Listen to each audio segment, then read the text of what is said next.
Merhabalar. Evimden çıktım. Nereye gidiyorum? Dördüncü kıtama gidiyorum. Afrika kıtasına gidiyorum. Kuzey Afrika'ya gidiyorum. Sanıyorum 35'lerimde olan ülkeme gidiyorum. Ve kardeşimle gidiyorum. Neresi burası? Uzun zamandır merak ettiğim. Hem artısını çok duydum hem eksisini çok duydum ve ben bir gidip görmem gerekiyor dediğim Fas'a gidiyorum efendim. Marrakeş'e doğru Budapeşte'den gidiyorum. Kız kardeşim İstanbul'dan şu anda havada. O benden önce varacak. O da Fas'a doğru yola çıktı. Orada buluşacağız ve bir hafta Fas'ta birden fazla şehri gezmek hedefliyoruz. Umarız güzel, keyifli geçer. Ama videoya geçmeden önce lütfen kanalımıza abone değilseniz abone olmayı lütfen ama lütfen unutmayınız. Hatta sevdiklerinizle bu mükemmel kanaldan haberdar ediniz. Keyifli seyirler. Görüşmek üzere. Kardeşimin uçağını takip ediyorum bir yandan. Yaklaşık bir saat sonrasında inecek. Benim uçağım ise 1,5 saat sonrasında. Acaba şu anda gökyüzünde ne yapıyor?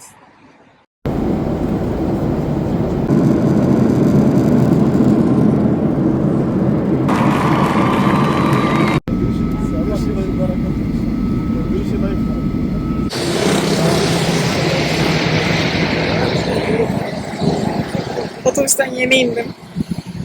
Offline Maps indirmiştim. Şu an internetim yok. Oradan yolu takip ediyordum. Şu an en yakın olduğum konumda indim. Yani en yakın olduğum düşündüğüm konumda. Ve yürüyerek bulmaya çalışacağım. Kıpkırmızı olmuşum ya. Gelir gelmez yaptığım şey. 2 top aldım. 33 dirhemdi. 33 dirhem de yaklaşık 3 euro yapıyor. 3 euro da yaklaşık 150-160 lira yapıyor. Aynı aslında Türkiye ile bence. Orada da topu 70-80 lira. Odaya gittim, eşyaları bıraktım. Hemen kafama bir kep aldım. Çok susamıştım. Çıktım. Bir bakkal buldum, su aldım. Hala Nihat Yücel'i bekliyorum.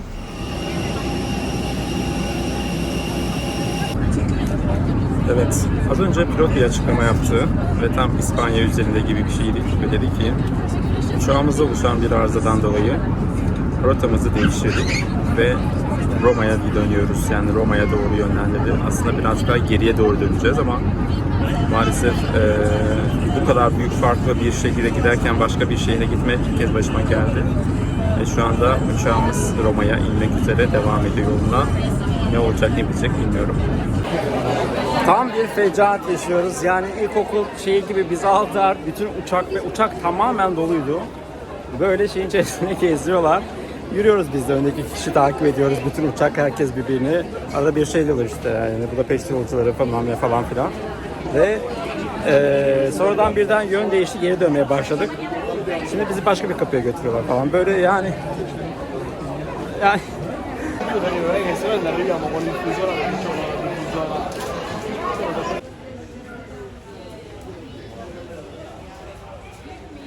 I think has just started 2 minutes ago. Duydum ki Nihat Yücel'in işi çok uzamış. Uçağı arıza yaptı, bir şeyler yaptı. Ben de hem yarın sabah kahvaltısı için hem de o geç gelir bir şeyler yiyebilsin diye markete gelin dedim. Sağ salim gelmeni bekliyoruz Nihat Yücel.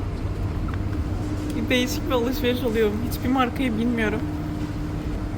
Umarım ürünleri doğru alıyorumdur. Hani tereyağı almak istedim mesela. Doğrudur umarım. Süt almak istedim. Doğrudur umarım. Bu kadarını da yapıyorumdur ya. Falafel sevdamı bilenler bilir. Acı sevdamı da bilenler bilir. Ama bu... ben hazırlamam gerekiyor. Yok. Diğer türlü dondurucu olurdu zaten de. Ben çok yanlış bir şey yaptım. Tek başıma gelmemeliydim ya. Paketlerin hepsi bana o kadar güzel ve yeni gözüküyor ki her şeyden alasım geliyor. Her şeyi alıp denemek istiyorum. Yani şu tavuk bulyonu bile. Ay. Ya bir makarna arıyorum, bulamadım ya. Böyle konuşsam daha iyi tabii. Öğreneceğim. Makarna arıyorum, bulamadım. Buldum. Makarnalara bakarken o kadar makarnasından gidip bunu aldım. Çünkü gerçekten şu kadar çeşitten hangisini alsam diye bakıyordum. Hiçbiri bilindik bir marka değil. Sonra bir kadın geldi, hiç düşünmeden bundan aldı. O yüzden ben de hiç düşünmeden bundan aldım. Şey gibi, annemin markete gidip direkt Filiz makarna alması gibi aldı. O yüzden bunu aldım. Başarılı bir karar bence. Marketten bir önce kaçma yoluna girdim. Çünkü gerçekten her şey alasım geliyor.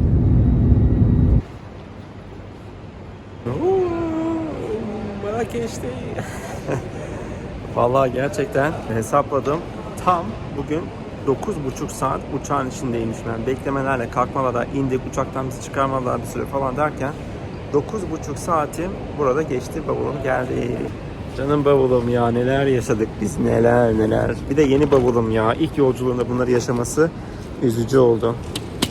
O zaman haydi bakalım, kardeşim evine geldi, yerleşti, alışverişini yaptı, yemekler yaptı, beni bekliyor. Bu kısmı ben böyle bekliyorum, hani emin değilim yemek yapıp yapmadığını ama kardeşim çok becerikli birisidir. Tadını çıkardı, belki hatta yarın döner o, bitirdi çünkü Budapeşte diyorum. Şimdi eve gidiyorum. Çok böyle, sanki kardeşim evi buradaymış da ona misafirle gelmiş gibi hissediyorum. Buradan yaklaşık bir 15 dakika 20 dakika kadar sürüyormuş otobüs ama gece şu anda saat 1:30. Otobüs olacağını sanmıyorum. Taksiye bineceğim falan. Havalimanında para çevirmeniz gerekiyor. Çünkü burada otobüste de takside de kart geçmiyor imiş. Böyle bir bilgi edindim yanındaki çocuktan. Onun için şimdi havalimanında para çevireceğim. Ondan sonra da bakalım nasıl bir süreç bizleri bekliyor.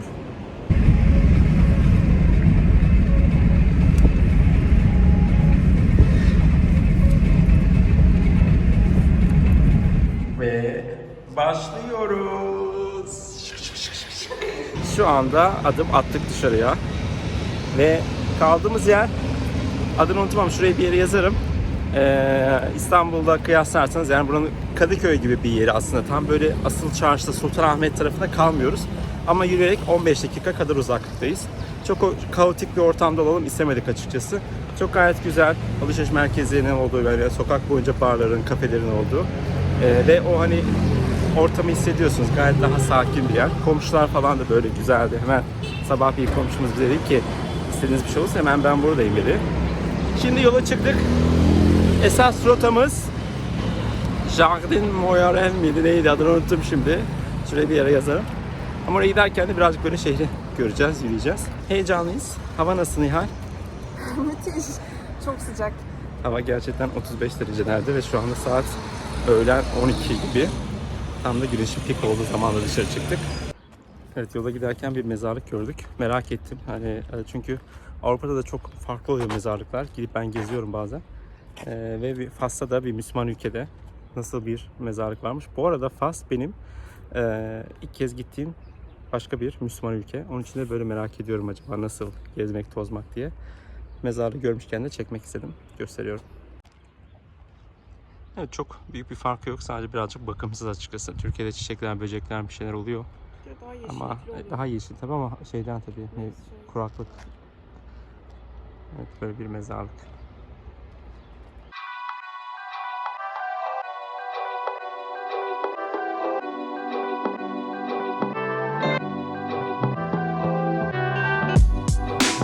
Ve parkın girişi. Direkt biletimizi gösterdik. Bu arada hemen bir açıklama yapıyorum. Bizim biletimiz normalde 3'teydi. İnternetten aldık. Ama şu an 1:40. Girebilir miyiz dedik. Sıra da yoktu. Girin dediler. Onun için erkenden girmiş olduk. Bilginiz olsun. Burası Fransız ressam Jacques Morel tarafından 1920'lerde tasarlanmış ve yıllar içinde adeta bir sanat eseri gibi şekillenmiş bir botanik bahçesi. Özellikle o meşhur Moyer mavisiyle boyanmış yapılar, kaktüsler, bambular ve yüzlerce farklı bitki türüyle burası şehrin ortasında bir vaha gibi. 1980'lerde moda tasarımcısı Yves Saint Laurent ve Pierre Berge tarafından restore edilerek korunmuş ve bugün hem bahçe hem de berber kültürünü anlatan müzesiyle birlikte ziyaret edilebiliyor. Giriş ücreti yaklaşık 17 euro civarında değişiyor ve yoğun sezonda önceden bilet almak neredeyse şart. Burası sadece bir bahçe değil, sanat, doğa ve kültürün birleştiği bir deneyim alanı. Marrakeş'e gelen herkesin mutlaka görmesi gereken yerlerden biri. Ve çıkıyoruz.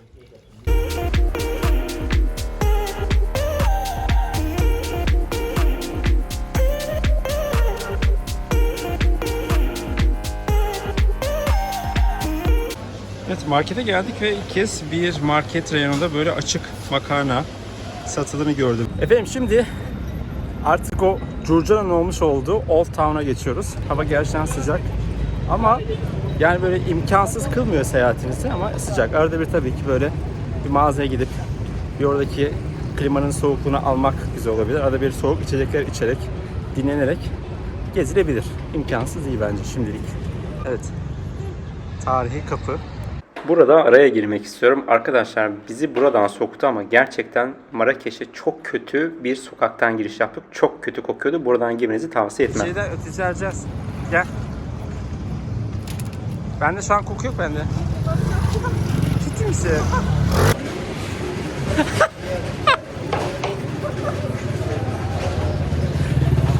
Anlatmaya gerek yok. Görüyorsunuz. Arkadaşlar benim kocaman burnum var ama hiç koku almadığı için ben çok mutluyum ama kardeşim koku konusunda hassas maalesef. Ama yani burası araba günü arkadaşlar, gösteriyorum. Hemen gösteriyorum. Çarşıya girdik. Sen kameranı çeviremiyorsun. Yazık.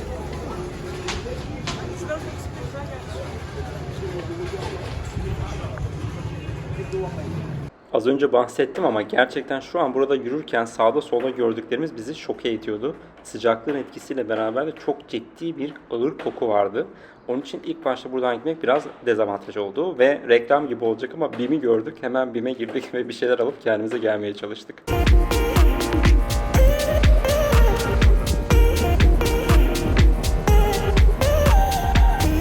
Evet, El Kutubiye Camisi ile ilgili şu bilgi verebilirim. Gerçekten çok önemli, çok eski camilerdir. Hatta ilk yapılırken dünyanın en yüksek minaresi yapılsın diye bir şekilde başlamış ama o kadar büyük olmamış. Burayla ilgili şunu söyleyebilirim ki yalnızca ibadet saatlerinde açık, onun dışında herkese kapalı. İbadet saatlerinde ve ibadet saati dışında ise Müslüman olmayanlara her zaman kapalı.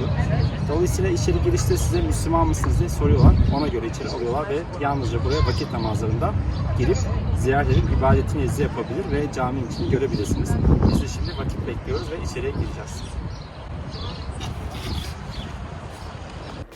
Caminin içerisi de gerçekten oldukça güzel ve farklıydı. Çok sade ama bir anlamda da bu sütunlarla beraber farklı bir ambiyans katmıştı. Şu bilgiyi verebilirim. 12. yüzyılda inşa edilen cami adını çevresindeki kitapçılardan alıyor aslında.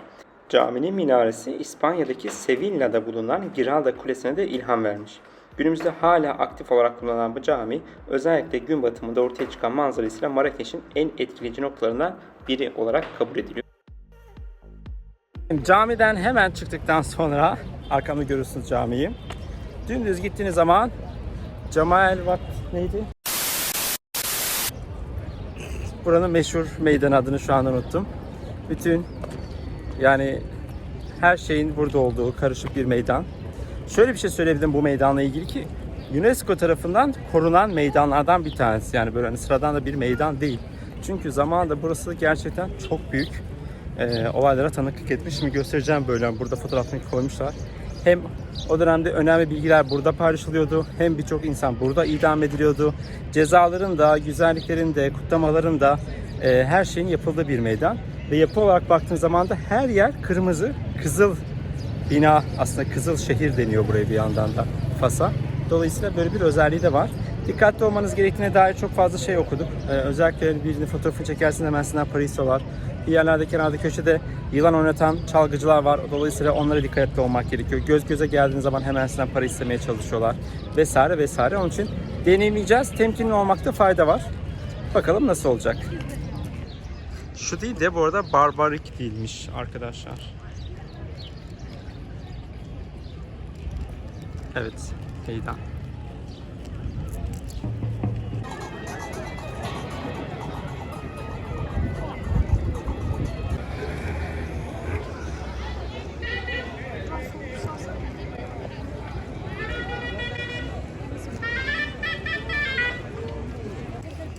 Nasıl Amerika'dakiler değil mi?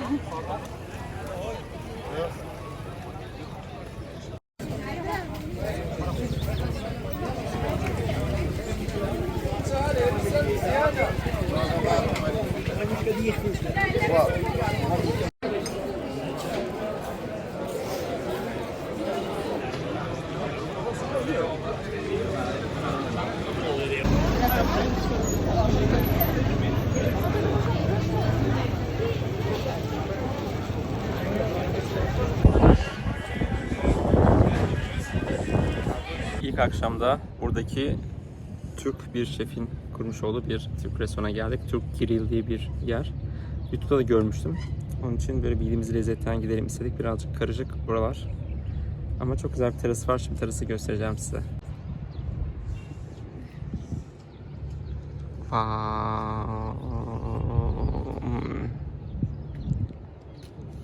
Şurada bambu suyu alıyoruz. İlk kez deneyeceğim açıkçası. Daha öncesinde denemediğim bir şey benim.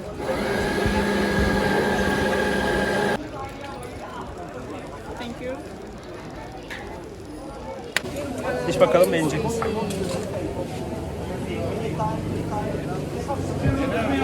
Güzel bence. Afiyet olsun. Bon appétit. Çekebiliyor muyum acaba?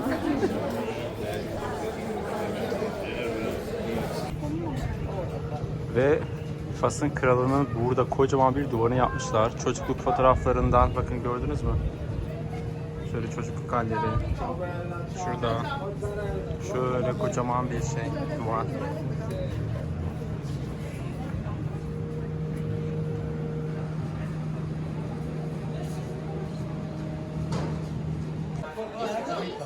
Ya tenemos cosas, Ani, ya tienes tu bolsita. Evet, birazcık o kaos içerisinden çıktık ve çok hoş bir yere geldik. Burada terası olan kafeler çok meşhur. Şu anda bir tanesindeyiz. Cafe des Espies bırakırım. Eğer yolunuz düşerse gelmenizi tavsiye ederim. Terasında da yer varsa özellikle çok hoş. Hava da şu an çok güzel esiyor akşamüstü. Şimdi hemen ortamı paylaşacağım sizle. Nasılsın Nihal? Harikayım şu an. Küfür küfresi yok. Manzaramızı göster.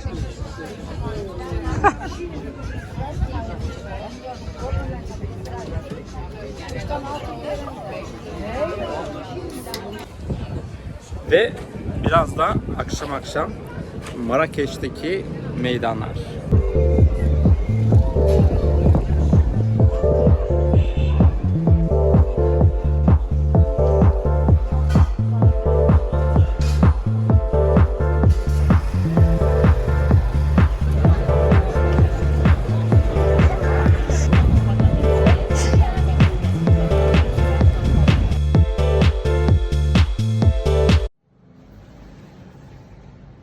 Günaydınlar efendim. İkinci günden merhabalar. Buongiorno. Buongiorno. Buongiorno is Italiano. Oui. Bonjour. Bonjour. Nereye gidiyoruz? Medrese Ben Yusuf. Evet, buradaki en önemli medreselerden birine gidiyoruz. Onu ve çevresinde hafiften gezmeye çalışacağız. Ondan sonrasında bugün bir mini bir ne derler? Çöl turuna katılacağız. Günübirlik. 3'te başlayacak ve akşam 10'a kadar devam edecek. Bayağı hareketli ve dolu dolu. Birazcık eğlencesi olan, akşam yemeği, geleneksel akşam yemeği olan, deve turu, ATV turu olan Marrakeş merkezden de yaklaşık 45 dakika, 1 saat kadar uzaklıkta olan bir tur satın aldık. Normal bir kum çölü değil ama taş çöl diye geçiyor. Yani birazcık daha bizim Kapadokya gibi bir ortamı var diye düşünüyorum. Detayları oradan sizle paylaşacağız.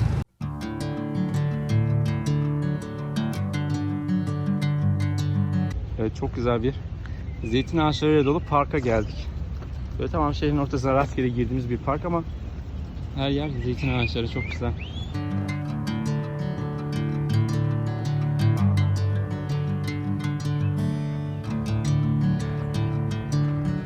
Yolda böyle bir aslında kooperatif gibi bir şey gördük. El ürünleri satılıyor. İçeriye gireceğiz. Bakalım nasıl bir şey var. Yürürken şöyle bir şey var. Mesela navigasyona yazıyoruz. Mesela işte medreseye gideceğiz. Ama medreseye giderken 20 dakika gözüküyor yürüme. Ama daha fazla sürüyor. Çünkü sağda solda bir şey görüyoruz ve merak edip giriyoruz. Dolayısıyla siz de plan yaparken ona göre plan yapmanızı tavsiye ederim. Yolda bir şeyler görüp sizin dikkatinizi çekip zamanınızı uzatabilir.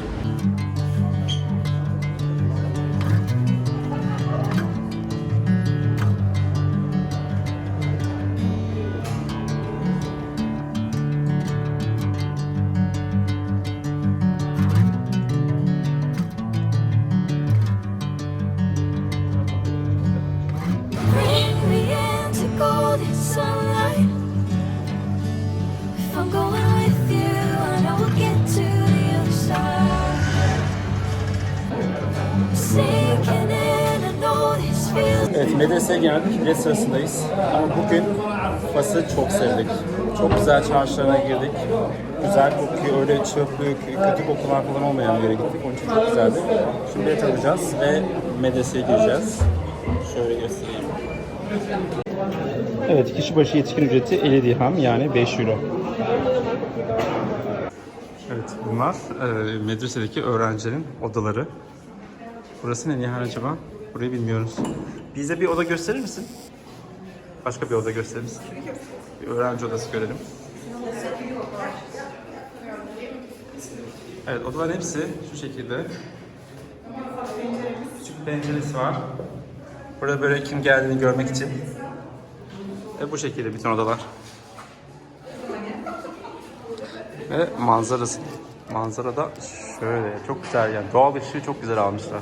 Ve medresedeyiz. Nihal bize gösterir misin medreseyi? Tada! Muazzam. Arkadaşlar şuradakilerin hepsi el işi oyma ve hiçbir şekilde bağlantılarda çivi kullanılmamış.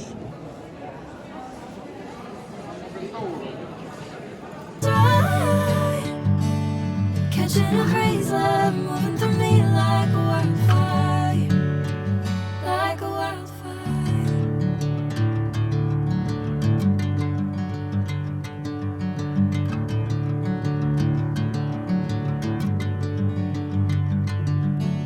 Hey, never the same.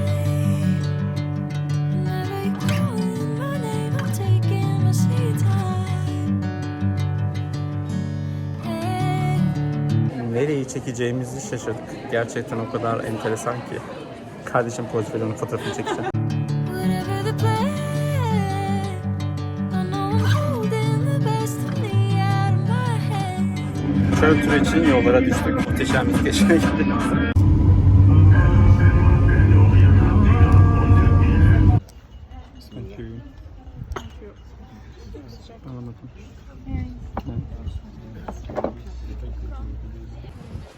Güzel mi? Evet. Güzel. Nasıl tadı olduğunu anlamadım ama. Bunlardan hangisini daha çok beğendin?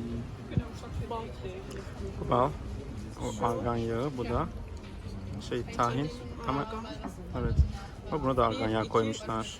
Üçüne de argan yağı koymuşlar. Balda bir argan yağı var. Abi ne yapıyorsun? Her şey kaldı yazık değil mi? Grup gitti. Yatağım. Hala yemeye devam ediyor.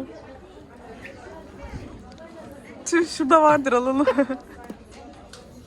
Biz kahvaltı yapmak için. Yani şu anda argan yağını koyacağım.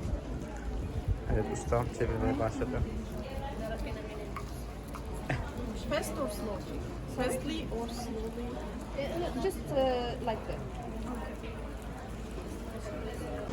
Burada ürünler hakkında bilgi verdiler. Çok farklı ürünler var. Saç için, cilt için, egzama için, güzellik için vesaire vesaire.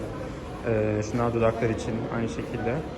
Ve daha sonrasında da burada bir showroom var ve buradan alışveriş yapmamız sağlanıyor.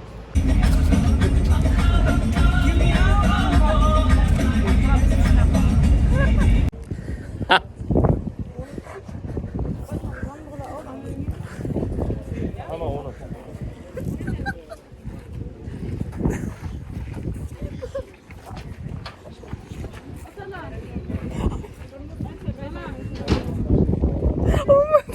Fena değil mi? Nasıl şey var? Bunları bağlayacağım. Diyor git güzel yaptır ya.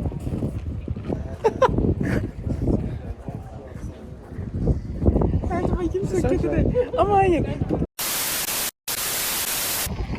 Evet şimdi buradan ATV'lere geçiyoruz. Bir de develer var burada gördüğünüz gibi. ATV tura dahildi, develer için ayrıca ücret istediler ama böyle bir alan. Kalabalık bir grupla beraber yürüyoruz. Nihal. Ready.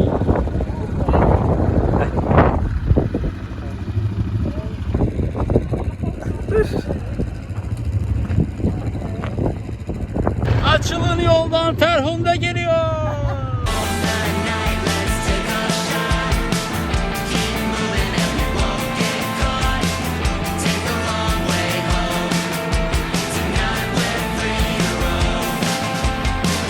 Everything's gonna be alright.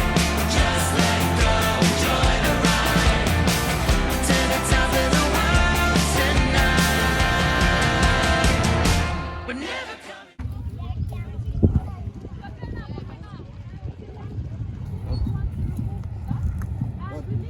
Devre Nihal.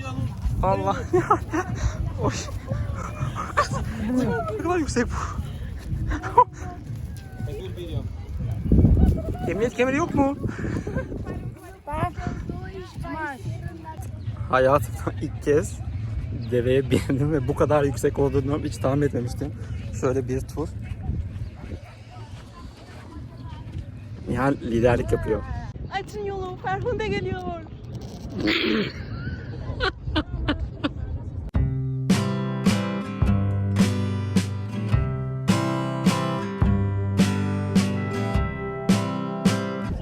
Evet, turumuzu yaptık. Şimdi akşam yemeği vakti. Çok büyük bir alan var. Çok fazla tur var burada. Dolayısıyla bütün herkes burada yemek yiyor. Şimdi biz de sandalyemize oturduk. Etrafı göstereceğim size. Bir Fas geleneksel yemeği yiyeceğiz. Akşam da bir ışık şovu olacak. Ateş şovu daha doğrusu. Onu bekliyoruz.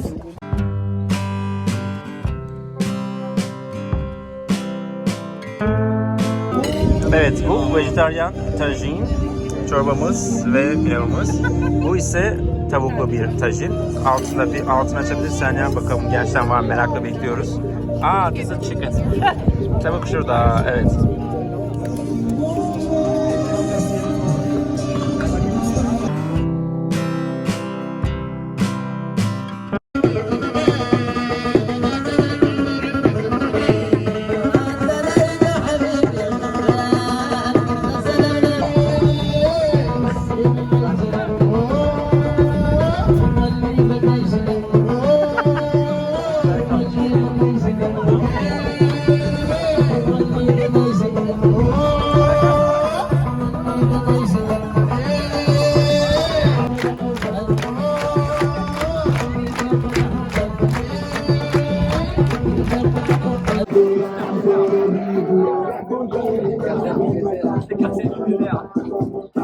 Gayet güzel bir akşam.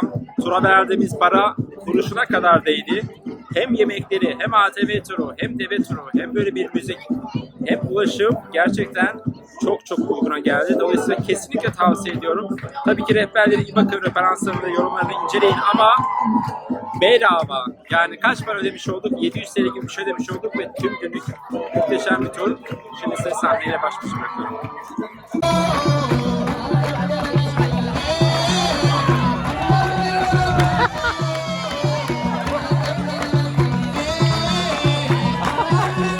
Efendim danslar bitti, şovlar, müzikler. Şimdi hava da iyi kararmaya başladı iyice. Şimdi ateş şovu için ayrı bir alana geçtik. Dolayısıyla buradan ateşi izleyeceğiz. Ateşi izleyeceğiz. Evet, böyle bir ortamımız var şu anda. Ah la la! C'est parfait!